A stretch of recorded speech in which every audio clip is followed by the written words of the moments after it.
For more than 2 decades, we've been educating our listeners about financial topics that are most important to you. Do you have enough money to retire? How will you keep from running out of money? What's your plan for managing market risk? What about taxes, inflation, and healthcare? Each week, we talk with an advisor at Lucia Capital Group about these issues and more. This is Managing Your Financial Future. All right, thank you, and thank me, and thank Professor Rick Plum. I'm Johnny Dean, your podcast host, back for yet another one. It's just the two of us today, Professor Rick Plum. Getting kind of lonely. It is. We've had more guests this particular season, which is good. It's great. We've got people asking us to be on the show, which makes you feel kind of good, I think. Right, but some of them, we have to say, you don't work here, you can't, That's right. They want guest appearances. Hey, can I come on and plug something? No. Anyway, welcome to the show, Managing Your Financial Future. This is back to the interest rate sort of topic for a little bit here. Not too long ago, in fact, from this broadcast, it was about 3 weeks ago, the new I-bond rate came out. Now, let's go back, if we can, to... Let's go back in time, Let's go back in time. You can do the Wayne's World, right? You can do that. No, don't do that. No. We're going to go back in time to about a year ago now. Just over a year ago, actually, a year to a year and a half ago. Yeah. Interest rates, starting in November 2021, they hadn't, T-bills and other things, they hadn't really started running up yet. But we were faced with some high inflation. We were feeling it in the inflation area. And there is a certain type of investment that reacts very quickly to inflation. I-bonds. Series I savings bonds. I stands for inflation. Yeah. And starting in November of 2021, they came out with a very nice rate. They were paying, 9.63% or something of that. That was November of 2021? Right, from November 21 to May of 2022. Uh-huh. And because inflation was running very high. And then in May 2022, they came down a little bit. They were still in the 6.8% range or so. And then, so they reset the rate of return on an I-bond every May and November. So this last May, they set a new rate. Supposedly inflation, according to the CPI, is much more tame. And so the new I-bond rate is 4.3%. So if you buy an I-bond today, you're going to get an annualized 4.3% until they change the rates again 6 months from the day you buy your bond. But here's what I'm going to get to. Which one's better? That 4.3% that you're earning today?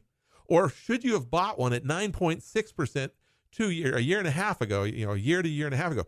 When is 9.6% not as good as 4.3%? Yeah, and this is what I was intrigued by, because I've seen a couple of articles, not many, but that have said, gee, maybe that older rate isn't as good as the newer rate. Now, what we need to do is explain why that would be, and to explain that, we'll probably need to explain the structure of I-bonds themselves. Now, as you said, a year and a half ago, it was paying what? Well, a little over a year to a little over a year and a half ago, it was paying 9.6%. An I-bond. An I-bond, a savings bond. Now, you can only buy 10,000, so it wasn't like you were getting rich off of them. But there was a huge, we heard about, people calling, we want these bonds. We want 9.6%. It's the greatest thing in the world. How do we buy these? Everybody was clamoring for them. It was just, everybody wanted these great rate bonds. And nobody wanted them for 15 years prior to that. There was a reason for nobody wanting them for 15 years, because there was no inflation and they weren't paying anything.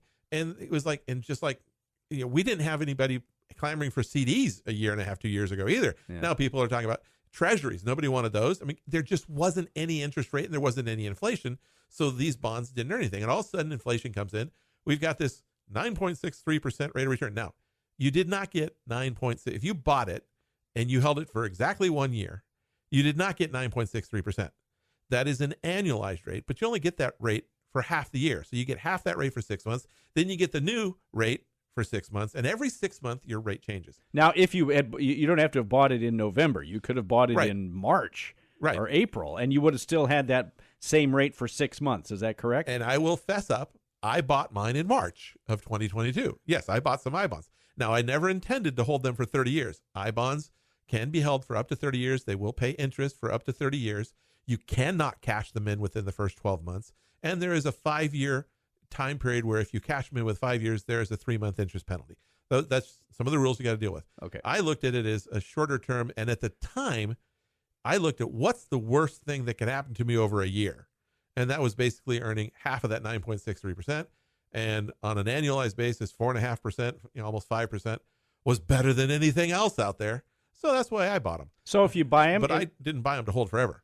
A lot of people never look back at them and just believe that they're going to pay 9.6% forever, and that's not the case. And the thing is, what is that bond paying today, and what will it pay for the rest of that 30-year holding period, especially when you compare it to the same quality bond, a new I bond bought today. New I bonds bought today pay 4.3% for the annualized. You get half of that for the next 6 months, and then they'll change. But why is that bond better than the one that was purchased 15 months ago? Which was paying 9.63%, whatever it was. Yeah. The reason is the way an I bond works is there are the rate of return that they state is a combination of two rates. And there's a formula that goes into putting these two rates together. It is a core rate that is fixed when the bond is issued and stays the same core rate for the life of the bond. And there's an inflation component. And that inflation component is adjusted every 6 months. So you add those two together. Well, it's more than that. So it gets multiplied, and that's why it's not just... but anyway, so they're you got combined. This, they're right. combined. But a year and a half ago, or the ones we bought, when they had the 9.63% rate of return, had a core rate of 0, meaning what you were going to get is the CPI rate, the inflation rate. The bonds issued today have a core rate of 0.9. So you're always going to get, on these bonds that are issued today, 0.9% more than what you're getting on the other bond that you bought a year ago. And so even though you got a better rate of return for half a year, you're going to get almost 1% less for the rest of the holding period of that bond. So the bonds issued today are actually, if you're looking at holding it for a period of time, a better bond than the ones listed, but nobody's looking to buy them today. 4.6% doesn't sound that exciting. Because everybody's getting the same inflation rate on their bonds. Yes. And the reality is the bond that I bought 15 months ago, 14 months ago, my current annualized rate is 3.38%. Because it's zero plus core. And that 0.9, say, wait, if it's 4.3 and 3.38, that's a little more, that's 0.92 difference.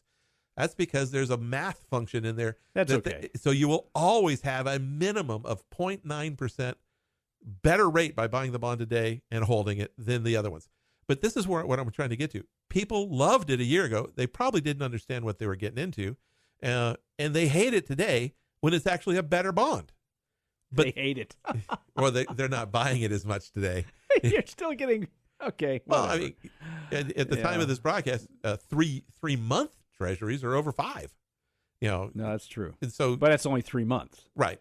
But I mean, if you look at it, people will run to the highest yield, even when it may or may not be the best thing for them, because that's what's exciting. That's what it gets us going. I mean, like I said, I bought some, but again, I expected to hold it for a year, maybe 2 at the most. And so right now I'm earning 3.38% annualized.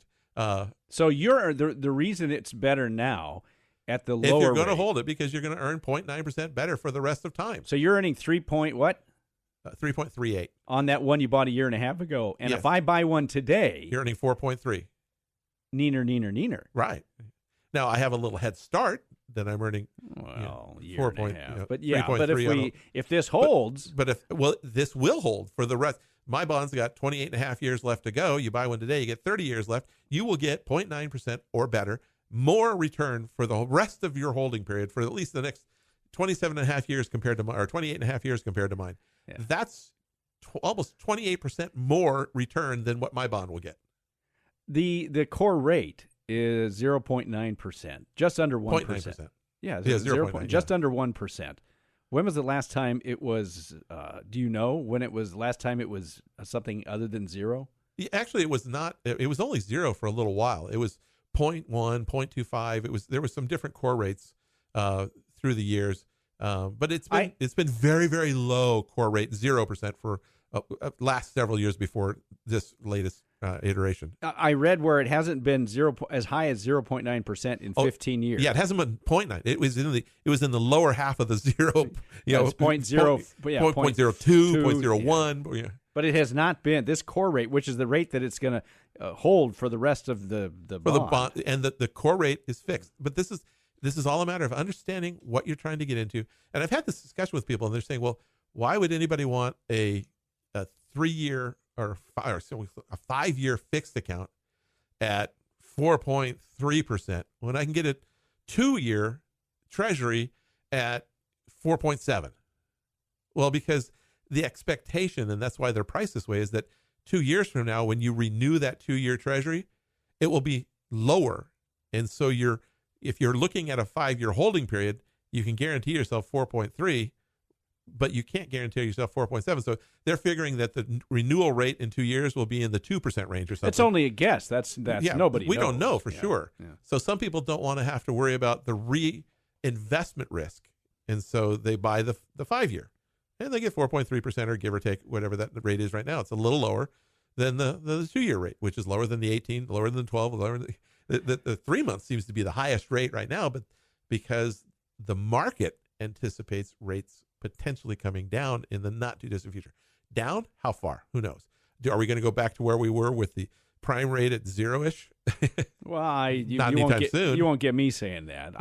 But the thing about I bonds is that people, I guess what you're saying is they didn't understand, is that these are variable rate bonds. They are variable rate bonds. There's a component that is a fixed rate and a component that is a variable rate. Right. And the variable rate is the one that's going to have the most impact on the rate of return you get on Yeah, and for the last, at minimum, 15 years, but even longer than that, the core rate has been very low. A 0.9% core rate I would not consider to be very high. So if you buy an I bond today, you're getting inflation plus 0.9% on an annualized basis for the 30-year period of time. Is that enough to entice you to buy a long-term holding bond?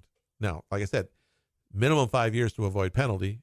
You have to have it for a year, but it's just I was looking at it more as a short-term 1 to 2 year. Well, not 1 year anymore. 15-month to 24-month holding period.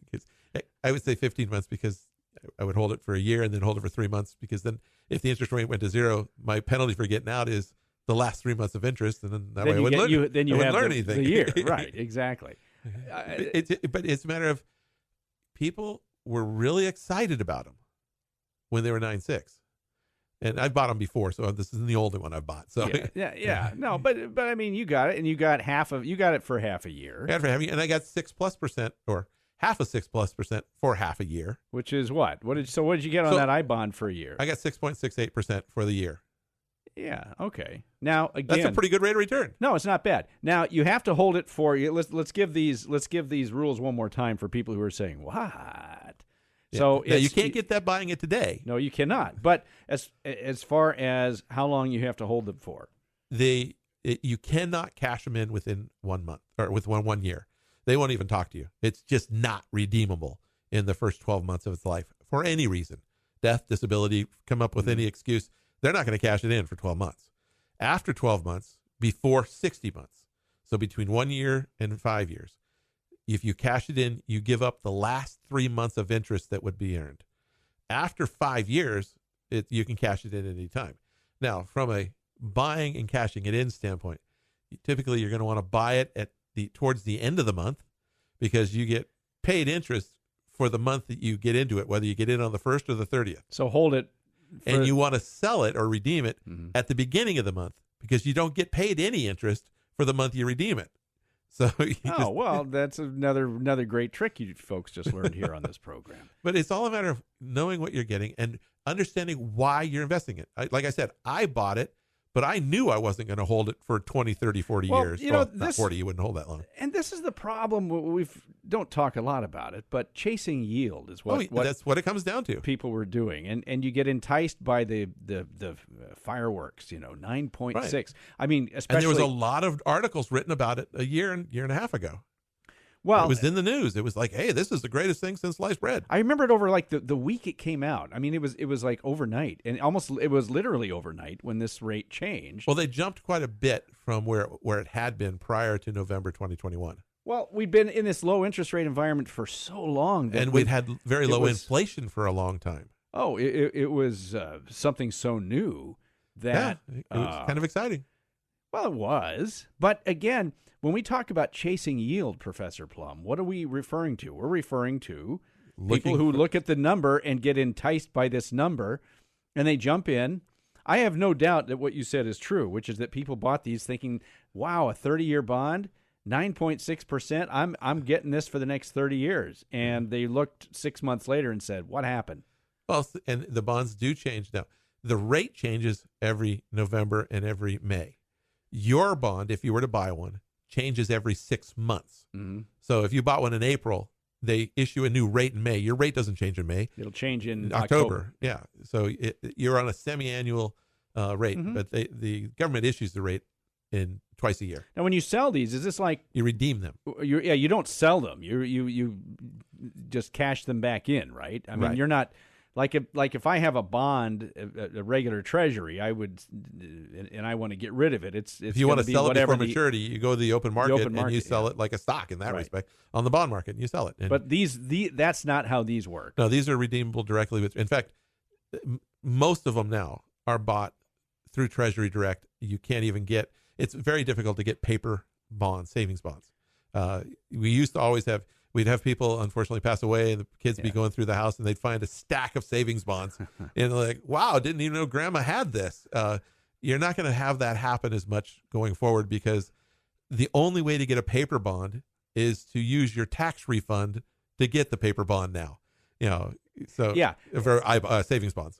Can you, if you have paper bonds, but if you can still find them online, even if you don't know that, I mean, is the paper bond like a bearer bond? Well, it has a name and a beneficiary on it. But I mean, it has a name on it for if sure. you suspect Grandma had some bonds, but you don't know where the paper is, can you go to Treasury Direct and look them up? I haven't looked at that. I don't know, because that would be a problem. It's not technically a bearer bond because the bearer bond, anybody who holds it can redeem it. But there's no online record of it. Well, at the time they were issued, I mean, and that's one reason why the government's pushing you to go and do online, but it's not always the easiest. I know thing. my kids have paper bonds from the late 80s and the early 90s, but they are there on Treasury Direct. At least I can see them. Now, the late 80s, how many years is that?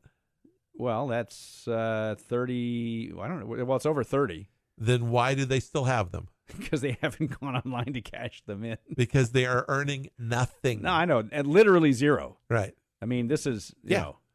Although They stop earning interest at 30 years. They had a great rate. I think it was 6%. At one point, they were 7% for double E savings bonds. Yeah, that's what they were. They were guaranteed to double after 10 years. They were guaranteed to double in 12 years. Then they got a prevailing rate. Well, now savings bonds, I'd have to look at the EEs, but for a long time, the double E savings bonds were just dismal return. Well, as they all were. So on these I bonds, I mean, the point here is that you be may careful have chasing yield, because that's my point. Be careful chasing yield and know what you're buying and know how they work. I would hope people are doing that now. And there's been some discussion too, Professor Plum, about just cash type.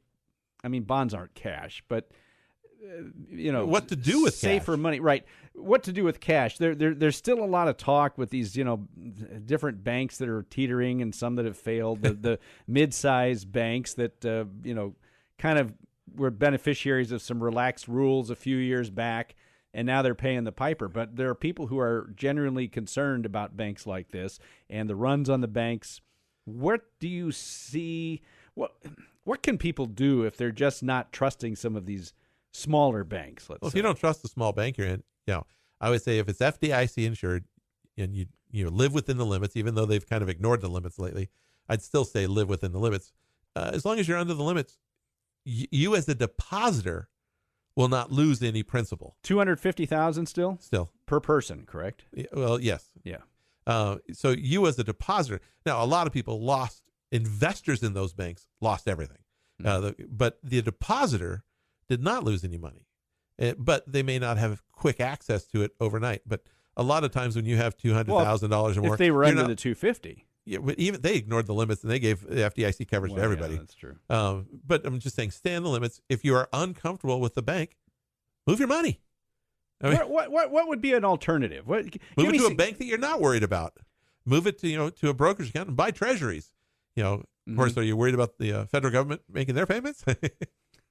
That's not going to be a problem.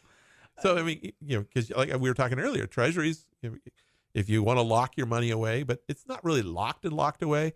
Although if interest rates were to go up, if you bought a 2-year Treasury and interest rates increase dramatically from here, who knows, then your current sale price of your bond before redemption, before you got a year left or something, could be 1 or 2% lower than what the par value is, the face amount is. Yeah. So there is a little risk if you have to cash in before the maturity date and interest rates go way up. Of course, if interest rates go down, you could pick up a little premium. I mean, this is the bond world. But so you could, if you're looking at, you have some emergency money, and depends on how much hands-on you want to do. If you, like I said, the 3-month Treasury at the time of this taping was right around 5%. Mm-hmm. You wanted to put it in a 3-month Treasury. 3 months from now, buy another one. Just roll them every 3 months.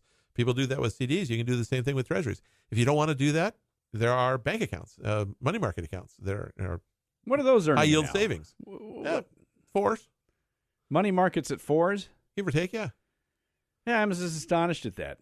I really am. 2 years ago, they were at 0.5. If you were lucky. Maybe the online one. Well, that's the one I'm talking about anyway. But a lot of people don't like the online for whatever reason. To me, as long as it's FDIC insured, I'm comfortable with it. But people get comfortable where they are, and they don't necessarily want to make a move. You're looking at bucket one types of things here with this, Professor Plum. I was talking to a friend yesterday, in fact. His wife has a big brick and mortar bank. I won't say the name. You mean she's? They have a. Thought you meant they owned it. No, they've got $50,000 in a savings account there. Yeah, earning 0.05%. And he is a money guy. It's his wife's account, so to speak. She just doesn't feel comfortable moving it out of that local brick and mortar big. It's a national. I mean, it's a big name. Everybody would know. No, I get it. She just doesn't feel comfortable moving it into some other FDIC insured account that could earn, almost 80 times more than what she's earning now. I have a spouse who's very much similar to that. And I said, do you see these 9 cents of interest that you earned? Yeah, on that $1 million? I wish.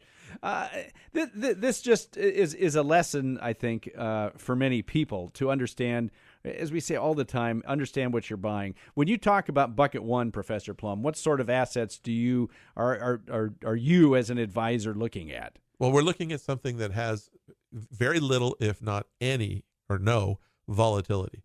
So we're looking at how much is spending. So we talk about buckets and we talk about time horizons. Bucket number 1 is the money we're going to spend in the next 5 to 7 years. Bucket number 2 turns into bucket number 1 5 to 7 years from now, but I can invest it a little more aggressively for that midterm time. Bucket number 3 is money I don't expect to have to turn into cash for 12 to 15 years. Yeah. But that doesn't mean that's the only time segmentation we're looking at. We then look at, okay, in bucket number 1, we've got X amount of dollars. I don't need all that this week. I don't need all that the next 3 months, 6 months. So we can ladder, we can segment, we can look at time segmenting bucket number 1. And so we may be laddering. Right now, we've been doing a lot of laddering of bucket number 1 assets. Somebody needs, 10,000, 20,000 a year. We're laddering about 10,000 every 6 months, so that every 6 months, 10,000 is coming due. Treasuries are really good for the first year or two. After year 3-ish, then we can go to fixed guaranteed annuities. Their rates are better than the other things. So sometimes a CD might or might not work in there, but that's what we're looking at. And those are guaranteed. I mean, and I know I said the A word, the annuity word, and people are like, well, they're horrible. They're always bad. No, not necessarily. I was just talking three-year fixed guaranteed annuities. Now, it is locked away for 3 years. There is a surrender period. Yeah, there's a surrender charge if you try to cash it in 3 years. But the guaranteed return for that 3-year period of time is better than the 3-year Treasuries, 3-year bonds of high quality. So I can, if I'm going to ladder it out for 3 years, 5 years, I can use a fixed annuity. And this is where people don't want to believe me. The fees in a guaranteed fixed annuity like the one I'm talking about are a whopping 0. There are no fees in that type of an annuity. There are fees in other annuities, just not the one I'm talking about. So it is a very much of a CD or Treasury alternative. Obviously no FDIC, obviously no Treasury backing it. There's an insurance company backing it. So you have to look at who's guaranteeing the money in the first place. Mm-hmm. In this case, a bank is. But we can get into that. 2, 3, 4 years ago, our bucket number one projection was we'd be happy if we can earn 2%. Yeah. So how is it different now than what you would have done 2, 3, Well, just what I was talking ago? about. If we ladder it out like that, you could get a guarantee from these different sources that would give you a 4% or better rate of return. But what were you doing like 2, 3, 4 years ago? We were doing something like that. We were using CDs. But we were just Much expecting a lower rates. expectation. Yeah. But we're always looking to, even in bucket two, it's rarely just one thing. Yeah. It could be just a nice balanced portfolio, or you could do some of these structured notes. You could do there's things that you can do because we're looking for a certain type of characteristic. Moderate to low volatility for bucket number two, with a better upside potential than what you can get in bucket number one. And so those are the kinds of things we're looking. So we're always looking for how to best utilize the money given the time constraints.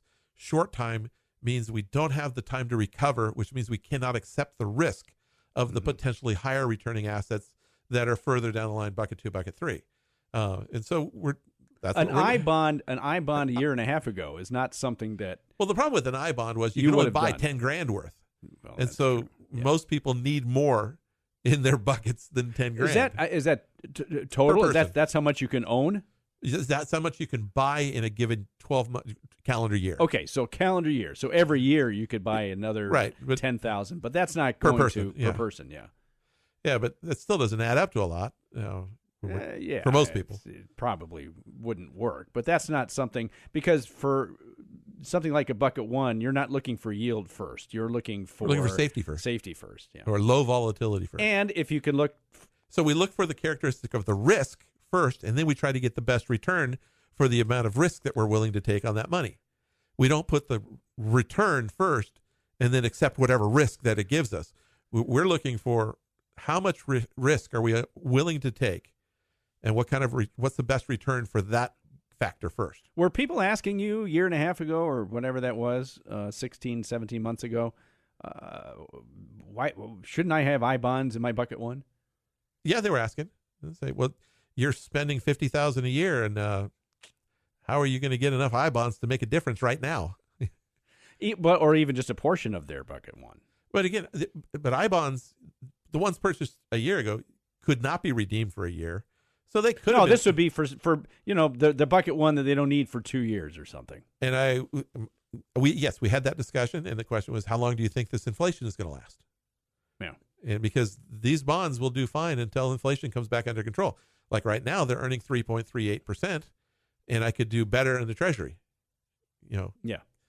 So 3.38% on the ones that were annual. issued 15 to 19 months ago. Annually, you're talking annualized, yes. That could go down again 6 months from now. You're only getting that I'm guaranteed. Getting half of that for 6 months. That guaranteed. So, but new ones are earning 4.3. So we don't know the direction of inflation. We don't know the direction of interest rates. You start to play this game, and you start to raise the risk level, I would think, considerably when you begin to do things like chase yield. And for a little while, the rates were going up a lot. And we had some people that are like, I don't want to buy yet. They're going to go up. I want to get a little bit higher next week. And then next week went down. Like nobody saw it, but I mean, things happen so quickly. They went down a couple of weeks ago. They went up last week, earlier this week. What are they going to do tomorrow? Heaven only knows. We don't know. And by the time you're listening to this podcast, things may have certainly changed. Not for I bonds, unless you're not listening to this for at least 6 months. But interesting stuff. So in this particular case, when is 4.3% better than the previous 9.6? Now, yeah. If you're going to hold it for more than a couple of years, the bond today is again, it's only $10,000, but up to it's a better deal. It really is. If that's something you want. Now, I wouldn't just go out and buy it. You do need to understand what it is you're getting. Right. And I haven't figured out how long I'm going to hold mine, but it's not going to be that much longer. I thought you would have given up after by now. Well, I figure I've got to wait 3 months, So Well, we're July. I got to get to July. Okay, got to wait till July. So and then that you don't the have to- interest that I'm giving, the 3 months of interest I'm giving up isn't the high interest, it's the low It's a interest. low interest rate. Yeah, that's good. That's good. Yeah, talk to this guy, Professor Rick Plum, or any of the Lucia Capital Group advisors. Bucket one stuff. If you're concerned about things like banks, I mean, you could make an argument for or against that. But there are alternatives to this. Talk to the folks at Lucia Capital Group. 800-644-1150. 800-644-1150. You can get in touch with Professor Rick Plum or any one of the Lucia Capital Group advisors. They will help you out. They all work together as a team. And you could talk about bucket one. You could talk about some of the volatility we've seen and talk about interest rates and what it is you might be able to do. Also go online, luciacap.com, luciacap.com. Get all the latest information there and some older videos and all the just everything written out, too. There at luciacap.com. Professor Plum, I thank you for that. You're welcome. I just thought that was a really good question. When is 4.3% better than 9 point whatever? Yes. I'll have to write that down, and we'll make that the title of this particular podcast, I think, because it's pretty intriguing. Don't forget to subscribe to us, Spotify, iTunes, and all that. Download these episodes and listen every single week. You're going to get all this kind of information all the time. My thanks to Professor Rick Plum, who, by the way, is a CFP professional. Certified Financial Planner Professional. There, I've covered it, right? Yes, you are. The little registered trademark after your name. I'm your podcast host, Johnny Dean. Thanks so much for listening. We'll talk to you again next week.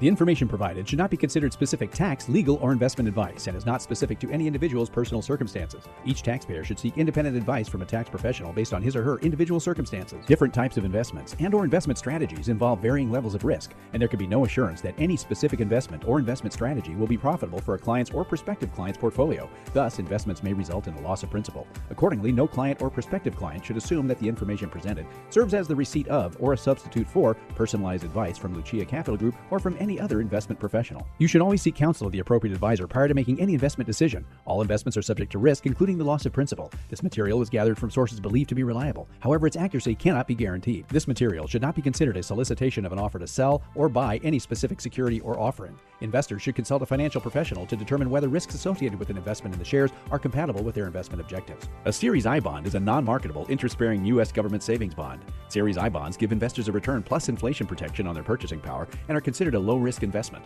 The bonds cannot be bought or sold in the secondary markets. Savings bonds must be held at least 1 year before they can be redeemed. Savings bonds must be held at least 1 year before they can be redeemed. If they are held for less than 5 years, a penalty of 3 months' interest will be assessed when the bonds are redeemed. CDs are FDIC insured up to $250,000 per depositor per insured bank for each account ownership category. Examples cited are hypothetical, are for illustrative purposes only, are not guaranteed, and subject to potential federal and state law amendments. There is no guarantee that you will achieve the results discussed or illustrated. Annuities are long-term investment products designed for retirement purposes. Guarantees are based on the claims-paying ability of the issuer, subject to their terms and conditions. Early withdrawals may be subject to surrender penalties, and if taken prior to age 59.5, may be subject to an additional 10% federal tax. Annuities are not FDIC insured. Certain terms and conditions apply, so please read insurance company materials carefully. Structured notes are considered complex investment products. They contain unique features, risks, terms, conditions, fees, charges, and expenses. Product suitability must be independently determined for each individual investor. Rick Plum is a registered representative with, and security and advisory services offered through LPL Financial, a registered investment advisor and member FINRA SIPC. The investment professionals are affiliated with LPL Financial and are conducting business using the name Lucia Capital Group, a separate entity from LPL Financial.